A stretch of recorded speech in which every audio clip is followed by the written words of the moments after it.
السلام عليكم ورحمة الله وبركاته. اسكو ورما سومال وين عيدكم مبارك. عود 10 كينا وحواي 10 ذو الحجة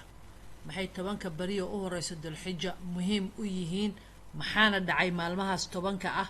baynu soo qaadanaynaa darsigeena maanta. bismillaahir rahmaanir rahiim. maalintii ugu horeysay waa maalintii ilaahay nabi aadam calayhi salaam uu u dambi dhaafay. maxayna ahayd ducadii nabi aadam؟ ربنا ظلمنا أنفسنا وإن لم تغفر لنا وترحمنا لنكونن من الخاسرين. ومركا إساقي حاوق الدمين لغسو صار الجنة دولك لكينا ودعاو إلهي كدعيستو لودن بدافي. مركا أول ذي الحجة ومعنى النبي آذن لودن بدافي. إسلامركينا النبي آذن عليه السلام وحيسكو حكمي إنو بل والباء وصوما صدح ذبري ومع المهلة أنه أيام البيت. أيام البيد اللي هو 13 14 15 صدحي 8 أفري 8 شني 8 أو بالوالباء إلا ما ننتن ويسعتها. النبي ذي كدن بيودن وحد يجري ولالك آذن الصومي أنا وسوما ساسي أسو سعتي إلا أين سو قارتي بيل بس دحاس أيام وضع القصوما النبي آذن عن اسكو حكمي ما دام إلهي ودن بدافي. تاسي وكودي ذو الحجة لبدا ذي ومالنتي لودن بدافي نبي يونس عليه السلام وسيقولنا الدعاء سهيد لا إله إلا أنت سبحانك إني كنت من الظالمين. بركو قوم كي سن رمينين أو كدك دقي وشكيس وخرقن وكدك دقو بدك قالوا صدح ذا مر وقصوا بحي وإهيد إن لقوا براي درس إنه صدق دقين لباتو ولا كل ما النبي البينو سكدك دقين مركي دنبا وحود كلقينا مو يأسن أسأل الله لا تيأس من رحمة الله. السوا كجرا يحاسك سو كجرا حودك علوشيسا نبرق علوشيسا واكيد دعي سناي لا إله إلا أنت سبحانك إني كنت من الظالمين. لا إله إلا أنت سبحانك إني كنت من الظالمين. لا عدكيس السماء لقى مغلى صابع السماء إيه ملائكتي إلهي إلى الصوت كاس والصون الصوت الدون عن نقانه إلا لو دم بدافي ولقى صوت صاري حودك علوشيسا تاسنا ودعادي وبذيي. marka taasna waxa ku jirta faa'iidada ducada leedahay. maalinta saddexaad taas waa maalinta labaad nabi Yunus alayhi salaam. maalinta saddexaad waa maalintii uu ilaahay ducada ka aqbalay sayidna Zakariya alayhi salaam oo ay ahayd ducadu isagoo ku ducaystayna rabbi habli min ladunka dhurriyatan tayyiba innaka samii'ud du'a. waa markuu Zakariya u soo galay Maryam. muxuu yahay xiriir ka dhaxeeya Zakariya Maryam habaryarteed uu qabaa Zakariya saasoo marka Maryam masuulga ahaa. Maryam buu soo galay iyadoo u taala cunto oo ah waqtigeeda ahayd waqti kuleelo kale tamana cunto qabooba ama waqti qabooba cunto kuleela u yaala. markaas yiri ayna laka hadi al-akl ya Maryam aytiri huwa min 'ind Allah. markaas ku soo dhacday ducadaas oo yiri rabbi habli min ladunka dhurriyatan tayyiba innaka samii'ud du'a. ila waqtigaana sayidna Zakariya alayhi salaam ilma ma lahayn. markaasa isagoo taagan oo tukanaya ee malaa'ikta fanaadatu malaa'ika oo loogu bashiray inuu dhalayo gulaam la dhaho ismu Yahya hatta ilaaha magac u baxshay sayidna Yahya alayhi salaam oo leeyahay cunugaas dhalaysa oo loogu bashiray oo yiri aayadeeda maxay tahay aayadeedana 3 casho dad la hadlin oo duceysatid wuuna furiyay. marka Maryam iyo Yahya waxay yihiin habro wadaag. marka Yahya wuxuu u yahay abti buu Ciise u yahay عليهم السلام جميعا. ومالنت صدحات مالنت سيدنا زكريا عليه السلام ودعي سنيو مالنت أفرادنا وحال شيء سيدنا عيسى عليه السلام ما شيء مالنتي أفراد مالنت شرادنا وحال شيء سيدنا موسى عليه السلام. اسكو سند ما هو وقت ذاك الدوانا لكن ترتيب كتبان كاس بري وإلهي القرآن كان نقول شيء أهمية ديدا أما سيدا مهم كنت تبان كاس عشو. maalinta shanaadna waxaa dhashay sayidna Muusa alayhi salaam. waa sanadkii uu Fircoon wiilasha Yahuud oo dhan u dilay oo subhanallah oo Muusa dhashay oo hooyadii ay kurida geedka la caloosha xiro kurida walaashiis ay soo raacday oo soo socday dambiish lagu soo riday ee timid guriga Fircoon oo isla markii xubbigii qalbigiisa lagu tuuray jaceelkii nabi Muusa qalbiga loogu tuuray Fircoon xaaskiisa Aasiya. wiilkan aan qaadana waa sanadku wiilasha dhan leeyahay subhanallah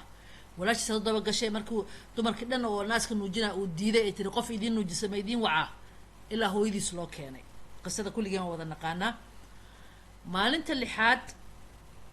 waa maalinta sayidna wa xabiibna wa shafiicna maxamed calayhi afdal salaatu wasalaam albaabada khayrka oo dhan loo furay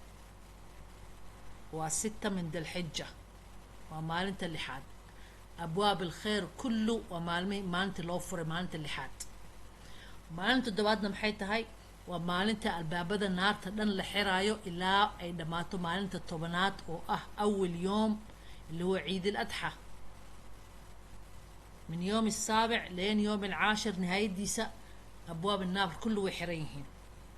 لأنه ما أنت كورسة أبواب الخير لفري ساسا يغنى لو حري يوم الثامن اللي هو يوم التروية ويوم بيقاذ الشدأة سيان لو من لأنه بريو كل خميس تا وحا لو سعودة عرفات وقت كان وكوني أفر بقل وصنو كهر وأنا بابور إيو بيو مكيف إيو دوني قبو إيو وحاس أي جرين oo geel ama dameero kala ama qof wuxuu awoodad intooda badan lugtooda lagu baxay marka waxa la sii diyaarsanayay biyihii lagu baxay hasaab ma yoom tarwiya loogu baxshay seena u oomin maalinta ay carafaadka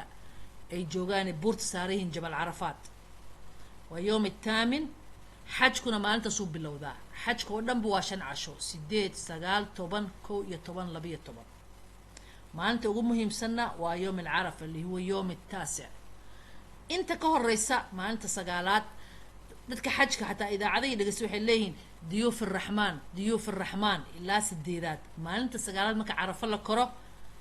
ale xujaaj baytullaahi alxaraam maalintaas uu qofku xaaji noqonaya inta ka horeysa waxaa leeyahay diyuuf arrahmaan martida ilaahay naga mid dhigay insha Allah kulligeen ba Allah naga mid dhigay gulo amiin maalinta sagaalaad oo carafo la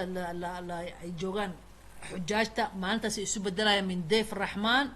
ilaa xaaj baytallah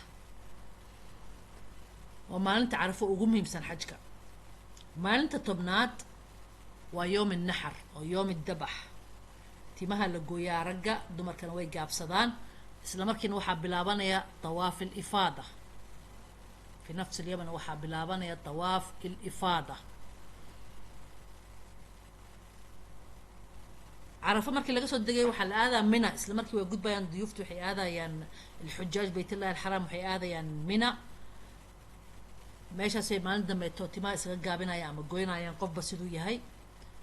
نحر كلا سمينا يا نحر كم معنيسو يهي مركو إلهي سيدنا إبراهيم عليه السلام وكير الذبحة ويلكي سكو أرك الريو وير الديار وإسماعيل لوشة وإسماعيل الديار إله وحكو أمر كيسفولي ومركو دمر إلهي وإسماعيل كبدلي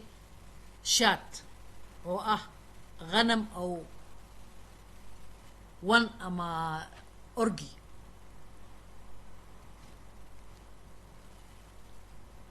marka waa taas yoom الذبح wala naga baan Soomaaliya ma sha Allah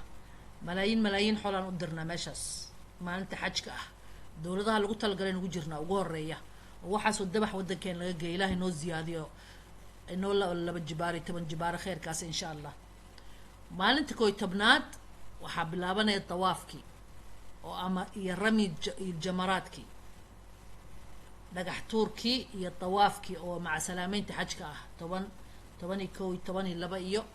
waxa quraanku leeyahay man تعجل يومين فلا بأس فيه ومن تأخر يومين فلا بأس فيه وقفك تبني لبو أما دك سنة لو بر هرو دعالين هدي مر بعرفات إدافتي أنت كلتو قدال وقسم يسكرتها لكن أهم شيء في الحج ويوم العرفة إلهي نوض كسر دمانتين إن الحج إن شاء الله أنت تكتنا أنت أنا تجينا إله أو يصيرو سعودنا هاي sanad kan walaalo sheegay Soomaalida aad ugu dhibaatoodeen meesha oo shirkadaha iyo dadkii waxa ka shaqeeyay dadka loo naxariisto war Soomaaliya la isu naxariisto hal iscaawiyo dadkii Soomaalida iyo dadka ugu badan ku jireen $5,500 laga soo qaado qofkii maalintaas oo kale to Carafaad waxa lagu leeyahay Soomaalida min subaxii ilaa duurkii lama siin xataa cunto dhowr video aan daawada YouTube wala xataa dadka cunto looma geenin taasna waa dambi weyn marka wixii dadkaas ka shaqeeyay hal sunnaxo Soomaaliya hay sunnaxo dad ahaan inaga dad kale u fiican laakiin inaga isma fiican hal sunnaxo hal iscaawiyo هلا يسعاوي هلا يسنو حنا قاعد ساكن سكيسة ماله خير بدنا يدير رجينا كل جينا الله ينور كاس حجك وحي حجينا الله وعليه وحي عن حجينا إله ويسره الله ينور كاس دمانتين خير بدنا يدير رجينا يا عيدكم مبارك عساكم من عواده والسلام عليكم ورحمة الله وبركاته.